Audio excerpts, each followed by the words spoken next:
You need to yet it. I mean, this will help you in all areas of your life. In marriage, in your relationships, colleagueship, whatever things.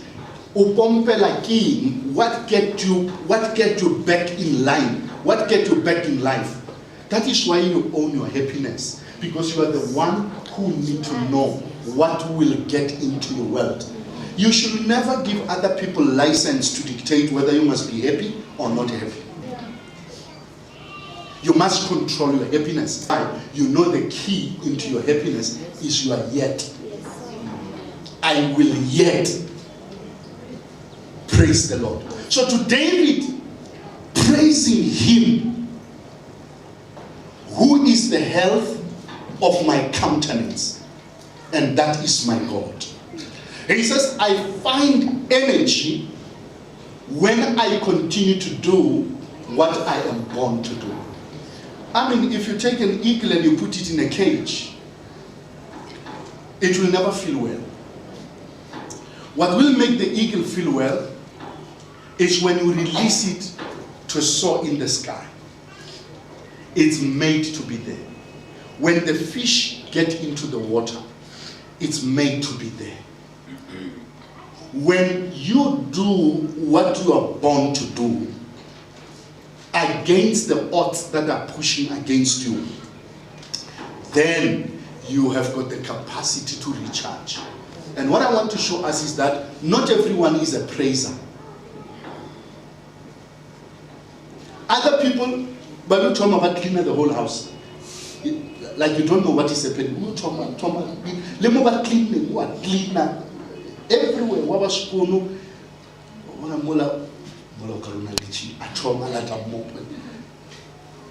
They are healing the wounded soul.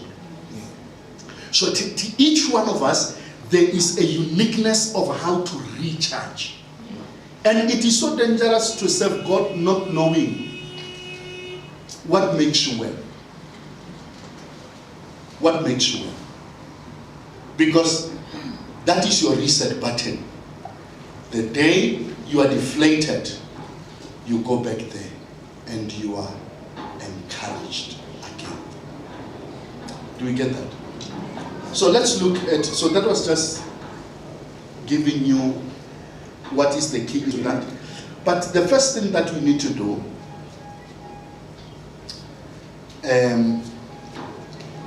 is in 1 Samuel chapter 30 verse 6, the same David. 1 Samuel 30 verse number 6.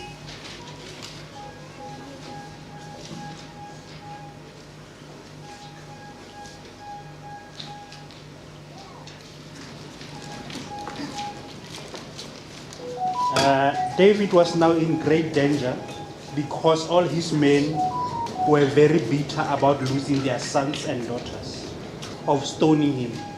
But David found strength in the Lord his God. David was in extremely difficult position because the truth spoke about stoning him. For they were all very bitter over the loss of their sons and daughters. But David encouraged himself in the Lord his God. So, I want you to know this. You own your courage. You own your courage. What is courage? Courage is the ability to keep on going when there is no motivation to go. Courage is the ability to keep on doing when there is nothing exciting you about doing. Courage is the ability to keep running when the muscles are all burning and they say stop. But when you have courage, you have an armament of continuity.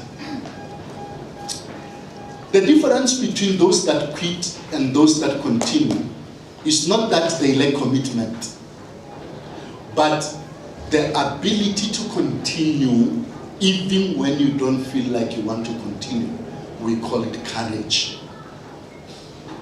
That is why in Joshua, and you will see this in Joshua chapter number 1, in verse number 6, verse number 9, verse number 18.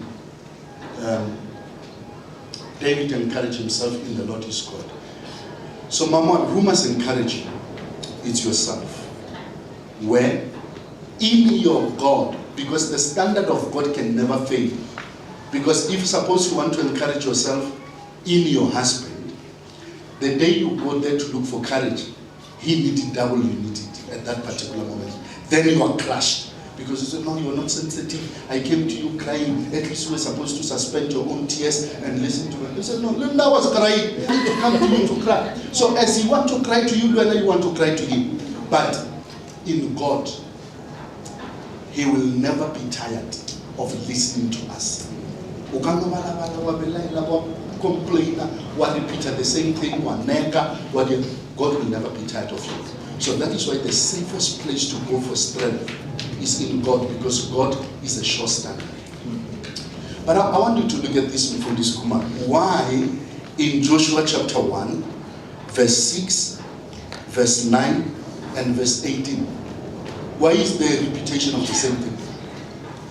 I bet those three verses are the same. Joshua 1:6, Joshua 1:9, Joshua 1:18. Why? Because the hero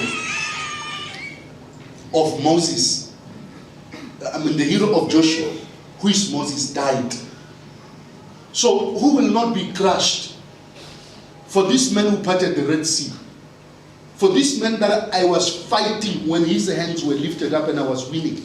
So I was serving him directly. I'm not just like any of the Israelites.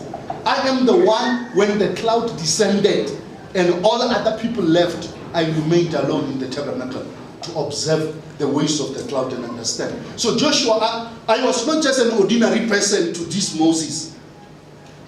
Have you heard the news? Barry, the plane crashed in Ukraine and 312 people died.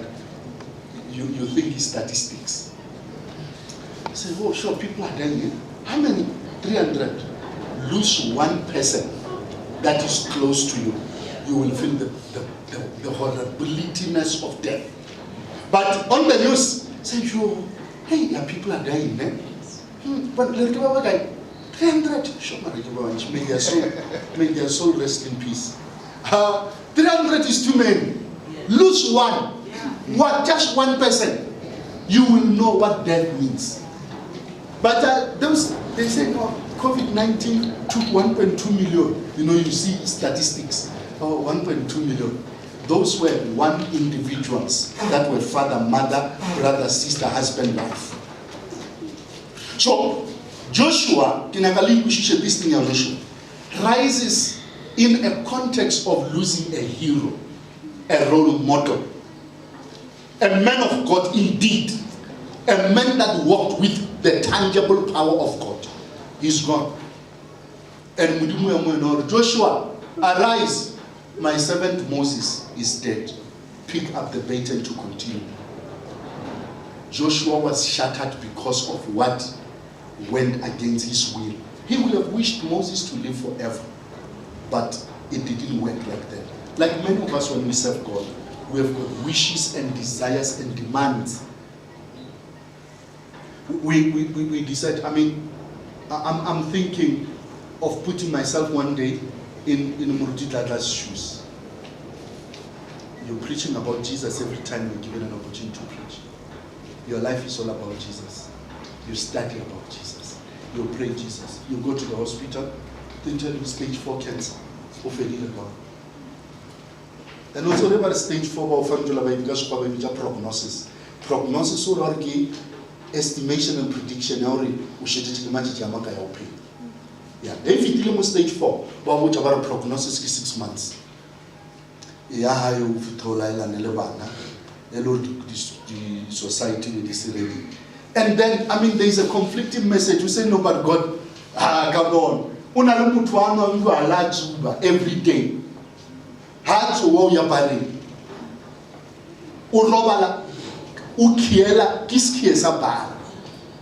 But this person seems not to be having anything like that. But me who preaches about you all the time, there's a thing called cancer. I don't have a family history of cancer. I don't know my mom with cancer. I don't know my dad with cancer. I can't track anyone in my family with cancer. Yet, it is there. How do you continue to preach Jesus who loves, who cares, and who heals? Only Murtida will teach us one day. How? That is why David says, I will yet, because in your yet, you draw back your courage. And he says, be strong and courageous. Verse 6. Verse 9. Be strong and be courageous. Verse 18. Be strong and be courageous. Sometimes so fun.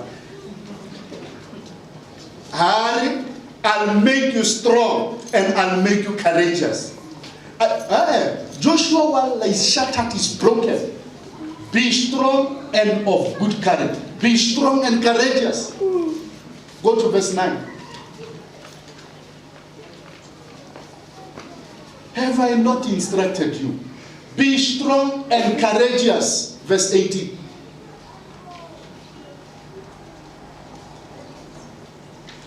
Only be strong and be courageous. I will impart you with strength and I will impart you with courage. But look at what God is saying. He said, you go back to make yourself strong. You are crying to God to say, I am shattered. My soul is failing me. I just woke up feeling sad. And God says, go back. And he repeated 3 times in one chapter. It's because we own access to our happiness. We don't need the next person in our life to be happy. Because we will spread our misery.